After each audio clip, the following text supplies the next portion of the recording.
नंतर जे काही मुली लग्नामध्ये, लग्नाच्या पूर्वी किंवा लग्नानंतर पळून जाण्याचं प्रमाण वाढते आहे. दुसरीकडे मुलांच्या भानगडी समोर येते आहेत. तर ह्या गोष्टीवर सुद्धा कुठेतरी गांभीर्यानं विचार करणं गरजेचं आहे, असं आम्हाला वाटतं. लग्न जुळत नाहीत असं सगळं जण आपण ओरडत सोडतो. मात्र त्याच्यामागे वेगवेगळी कारणं आहेत, की समाजानं पहिली गोष्ट म्हणजे एकमेकांवरचा विश्वास गमावलेला आहे. की विश्वास गमावलेला आहे हे याच्यासाठी म्हणतोय आम्ही, की पूर्वीच्या काळी एखाद्या मुलीचं लग्न झालं, की त्यांचे फक्त खाण्यापिण्याचे, पैशाच्या अडचणीचेच वांदे असायचे. बाकी काही एखादंच स्वभावाला याला त्याला आडमुठ निघायचं किंवा एखादी मुलगी स्वभावाला खराब निघायची, हा भाग वेगळा. मात्र आता जी काही मानसिकता बदललेली आहे अलीकडच्या काळामध्ये, तर ती वेगळी झालेली आहे, की एकीकडे मुलींच्या अपेक्षा वाढल्या. असं आपण म्हणतो, की मुलींना सरकारी नोकरी पाहिजे, फ्लॅट पाहिजे, वावर पाहिजे, हे पाहिजे, ते पाहिजे असंही म्हणतो.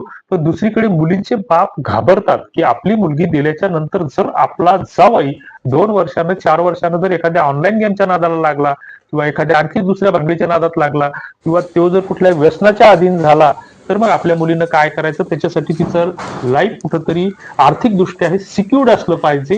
ही गोष्ट आता या गोष्टीचा सर्वजण विचार करू लागले आहेत.